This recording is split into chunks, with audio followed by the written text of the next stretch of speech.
No matter how hard it tries, Russia just can't seem to take Pokrovsk. And it really has been trying. For most of the Ukraine war, this vital city has been in Russia's crosshairs because of its logistical importance to Ukraine and the role it serves as a key Donetsk fortress. But time and time again, Russia attacks and Russia fails. August 28th, Russia pushed toward Pokrovsk using an armored column that it hoped would steamroll into the city. Ukraine had other ideas. As the Russian tanks pushed forward, Ukraine lured them into a trap. HIMARS turned those tanks to ashes, and another Pokrovsk assault has collapsed.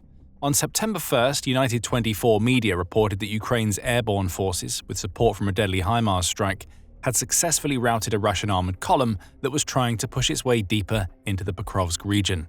Though the report came at the beginning of September, Ukraine's deadly HIMARS trap was actually sprung a few days before, on August 28th. It all started when members of Ukraine's Ivan Franko group, which is a reconnaissance unit that operates as part of Ukraine's 79th Air Assault Brigade, discovered a Russian mechanized assault group traveling about 6 miles behind the front lines in the Pokrovsk region. The tanks had done well to get that far without being spotted before, but as they would soon find out, getting 6 miles behind enemy lines doesn't mean much when you end up being blown to smithereens. The Ivan Franko group watched and calculated. The group discovered that the armored column consisted of 7 vehicles, including several tanks and a few infantry fighting vehicles.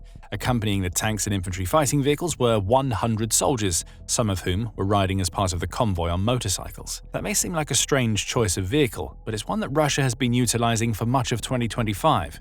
Bikes provide Russia's soldiers with the speed and agility needed to avoid Ukraine's drones, the logic goes. Whether that's actually true is up for debate. Plus, the troops riding motorbikes are having to sacrifice the armor that tanks and stronger vehicles provide, meaning that a drone catching up is a death sentence. Still, the bikes were in play, the Ivan Franko group discovered, as were tanks, infantry fighting vehicles, and a large enough collection of troops that could cause serious damage if allowed to get near the Pokrovsk defenses. Something had to be done. In a Telegram post, the Ivan Franko group revealed Ukraine's response to this discovery. The crew of the Ivan Franko group, in cooperation with the HIMARS team, inflicted devastating losses on the enemy's assault armored group, which ultimately could not reach the forward positions of the 79th Air Assault Brigade and was completely defeated, the group said in a statement. The enemy will continue to try to carry out meaty assaults on our positions, the group concluded. But IFG is always on the alert and will gladly send everyone to the Kobzon's concert with the help of your drones, provided by the Sternenko community. In other words, Russia can keep trying to take Pokrovsk, but Ukraine will make them pay every time. United 24 provides more details about what Ukraine just pulled off. It says that the Ivan Franko group helped to coordinate a pair of HIMARS strikes that devastated the Russian column. The first of these strikes hit the column while it was in motion. HIMARS precision came into play here, as the system's ability to attack moving targets was enough to send massive ripples of confusion, along with a huge explosion, ripping through the column. This first strike ground the column to a halt, allowing the Ivan Franko group's drone operators to unleash a small horde of the first-person view or FPV drones to engage the soldiers and vehicles that hadn't been taken out by the initial HIMARS strike. Once those drones had done their work, Ukraine followed up with a second HIMARS strike, obliterating what remained of a group of soldiers that only moments earlier would have been feeling confident, having already traveled so deep behind the lines. Russia would have loved the opportunity to issue a denial, to claim that this attack never took place and that Ukrainian soldiers are lying about taking out an entire armored column. But as is so often the case in a war where Ukraine has constantly used social media and its own recordings to counter Russian disinformation, there is a video of the strike. And it proves that Ukraine did exactly what the Ivan Franko group says it did. Published on YouTube by Militarny, the video lasts for about 3 minutes and shows most of the HIMARS strike as it happened. We see initial footage of Russia's armored column, presumably shot by one of the Ivan Franko group's reconnaissance drones, stationed so far above the column that no Russian could see that Ukraine was onto them. A few seconds pass, then it happens. A massive explosion sends dust and smoke hurtling into the sky as the first HIMARS strike hits its mark. The 2 vehicles caught up in the blast disappear into the massive plume. The surviving vehicles attempt to scurry away, driving at pace away from the crater left in the ground by HIMARS. That's when the footage switches to views captured by the drones that the Ivan Franko group deployed when mopping up the survivors. We see an FPV drone barreling down on a vehicle before scoring a direct hit, with a reconnaissance drone capturing the attack from another angle to show how effective it was. That process repeats for a while. Vehicles are shown on screen, FPV drones score direct hits against them. In one strike, a drone scores such a perfect hit that the vehicle it struck explodes into a fireball, the likes of which there can be no escape from. Finally, the last minute of the video showcases the second earth-rattling HIMARS strike, taking out what was left of the column. And that was it. Russian soldiers didn't stand a chance. As soon as Ukraine spotted them, it was all over. The final casualty count was shared by Euromaidan press on Ukraine's devastating HIMARS assault. Every single vehicle was destroyed as part of Ukraine's raid, with at least 50 of the 100 soldiers that were part of the column losing their lives. It's unknown how many more were injured or how many somehow managed to escape Ukraine's rockets and drones. Euromaidan press also adds that the column Ukraine just took out is believed to have been recently deployed from Russia's Kursk region, explaining why such a large column was even present in a region where Russia has been relying on smaller units for the past few months. We'll talk more about that a little later in the video. Before that, we have a question to answer. Why did Ukraine choose HIMARS for this attack on Russia's armored column near Pokrovsk? It's tempting to just say watch the video of the assault and draw your own conclusions. The second HIMARS strike, captured by Ukraine's reconnaissance drones in particular, shows just how powerful this weapon is. The massive area the explosion covers shows that HIMARS is strong enough to easily take out several armored vehicles if they happen to be bunched together. But this US-made weapon deserves a more detailed examination. Made by Lockheed Martin, with the vehicle used to transport the weapon being developed by BAE Systems, HIMARS is a mobile artillery rocket system unlike anything that Russia is capable of fielding. Its distinguishing feature is that it combines raw firepower offered by a multiple launch rocket system, MLRS, with a wheeled chassis that allows HIMARS to be moved to any location where it's needed without the system having to be dismantled. Ukraine's HIMARS operators just have to hop into the vehicle and drive until they're in range of whatever they want to hit. Army technology says that HIMARS is capable of launching the entire range of US MLRS munitions, ranging from standard rounds to an extended range rocket that can hit targets at a longer distance. HIMARS can also fire long-range ATACMS missiles, along with the extended range version of the guided MLRS munition, all of which makes it one of the most versatile weapons that Ukraine has in its arsenal. More information comes from Army Recognition, which says that a typical HIMARS launcher can hold up to 6 of America's MLRS series of rockets or a single ATACMS missile, depending on how Ukraine needs to use it. The weapon is crewed by 3 people, with the vehicle that transports the HIMARS launcher having enough armor to protect it against small arms fire and shell splinters. However, this armor isn't the HIMARS' primary form of protection. It's the speed and maneuverability of the HIMARS vehicle that makes it such a dangerous prospect for Russia. Ukraine can hit a target with HIMARS and then bolt away from its launching point at speeds of up to 52.8 miles per hour. Even if Russia figures out where the strike came from, it's already far too late by the time it can deploy drones or arrange a counterstrike of its own. Ukraine's HIMARS will already be long gone. The weapon also has a decent range. When using the MLRS range of munitions, HIMARS can hit targets up to 27.9 miles away. This range extends to 43.5 miles when using the extended range guided MLRS we mentioned earlier. If HIMARS is used to launch an ATACMS missile, it can hit targets up to 186 miles away. As we said, it's a versatile weapon. It's also a weapon that has been key to Ukraine's defense against Russia's invading forces almost since the beginning of Putin's invasion. As far back as August 2022, the BBC was reporting on how HIMARS had changed the war for Ukraine. That fact tells us that these were among the first Western weapons to arrive in Ukraine when it started receiving military aid from its allies, and they were vital during those early months. Originally, Ukraine deployed HIMARS against fixed targets, such as command centers, instead of attacking Russian forces that were on the move. That's according to Professor Phillips O'Brien, who works at St. Andrews University as a professor of strategic studies.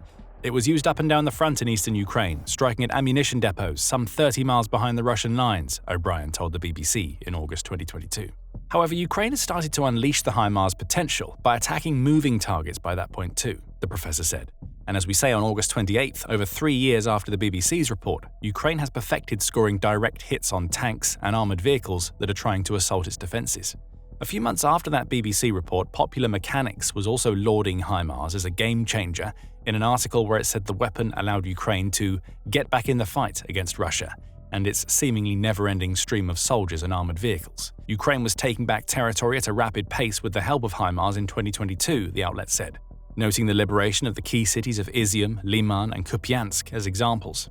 Because these weapons are scoot and shoot, meaning they can move from their positions very quickly after firing to avoid a Russian counter-battery barrage, it's very hard to take them out with counter-artillery fire, Popular Mechanics said at the time. Fast forward 3 years and the role HIMARS is playing in Ukraine has changed. It's still an important weapon, as Ukraine's August 28th strike proved. However, Ukraine's massive drone army is now doing a lot of the work that HIMARS systems did during the first year of the war, particularly when it comes to taking out Russia's tanks. Even in the Pokrovsk strike we've just covered, Ukrainian drones did much of the damage, with the first HIMARS strike being used to create confusion, while the second finished off the remains of the armored column. Still, HIMARS is as valuable in 2025 as it was in 2022, and according to the National Security Journal, Ukraine's brilliant use of this weapon has created a situation where everybody wants to get their hands on HIMARS missiles. That's particularly the case for nations that share borders with Russia, Belarus, and the Russian exclave of Kaliningrad, such as the Baltic states and Poland. 3 Baltic states of Lithuania, Latvia, and Estonia all regard the HIMARS' ability to conduct deep strikes on the enemy's rear as essential to thwarting and disrupting any invasion force, the journal says. These conclusions have been drawn from watching how Ukraine has used HIMARS to such great effect against Russia for over 3 years. August 28th offered yet another example of what HIMARS can do. When Russia attacks with its mechanized columns, HIMARS is the perfect counter. And that brings us to what Ukraine's latest strike shows us about Russia and its faltering efforts to take Pokrovsk. For a start, Russia now has fewer tanks to achieve that goal, assuming it's going to continue using mechanized assaults to attack the Ukrainian city. At the start of Putin's invasion, it was believed that these metal monsters would be key to Russia's victory. However, HIMARS, along with drones and Ukraine's other anti-tank weapons, have done serious damage to Russia's tank stockpiles. According to Ukraine's Ministry of Finance, Russia has lost 11,156 tanks as of September 2nd. That's a staggering number that amounts to somewhere in the region of 3,100 destroyed tanks per year. Of course, Russia is still using tanks, but it's doing so in much lower numbers because the reality is that Putin doesn't have many more of them to spare. Just when Russia's tank stockpiles will run dry is a matter of debate, as are the specific numbers. In March, Technology.org reported that open-source intelligence analysis revealed that Russia had 7,512 tanks in reserve when it launched its invasion. Notice that this is in reserve and not active duty. By the beginning of 2025, that number was down by more than 50% to 3,443, with much of what was left over being the least capable of Russia's tank stock. A few months later, Novaya Gazeta reported that Russian tanks had ceased to exist as a factor on the battlefield. It also said that 2BOR, which is a Russian news analysis YouTube channel, claims that there are only 251 tanks in Russia's reserves that are deemed to be in good condition. Most of the others are either in poor condition, meaning they need extensive repairs, or are so decrepit that they can only be used for spare parts. So even having thousands of tanks in reserve doesn't mean much when most of those tanks are useless. And with Ukraine taking out the few tanks that Russia does deploy using HIMARS and drones, the question has to be asked. Is it even worth Russia using tanks anymore? Perhaps not. In May, Business Insider columnist Jake Epstein claimed that Russia's army can't figure out how to use tanks to get the results that Putin demands anymore.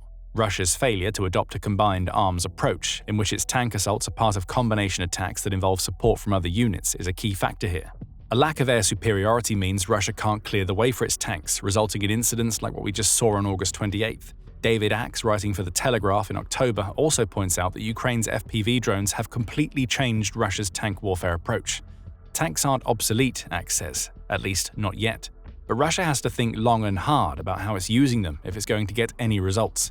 The days when tanks could roam a battlefield in broad daylight are over, and Russia doesn't seem to have been able to adapt. So Russia hasn't been using tanks in Pokrovsk, which brings us back to a point we raised earlier in the video. The armored column Ukraine just destroyed seems to have been part of a redeployed Kursk battalion that is now trying to operate in Donetsk.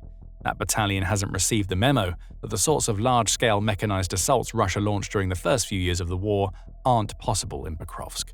Russia has been forced to adopt a new doctrine. As Military notes, due to heavy losses and relatively modest gains, the enemy's tactics shifted toward infiltration through the so-called grey zone under drone surveillance, followed by the buildup of forces for assault operations. Defense Blog adds to this, writing on August 31st, that Russia has been forced to adopt a new infantry doctrine due to a combination of manpower strain and the ineffectiveness of its larger assaults, thanks to Ukraine's HIMARS, drones, and other defensive measures. Now Russia is relying almost as heavily on drones as Ukraine. That change is accompanied by a switch to smaller units, with the columns of 30 or 60 soldiers being a thing of the past, dropped in favor of small groups of 2 or 4 soldiers that can sneak around without being ambushed by Ukraine. Perhaps August 28th was an example of Russia attempting to revert to its old strategy, an effort to sneak tanks and infantry fighting vehicles close to Pokrovsk so a larger assault could be launched.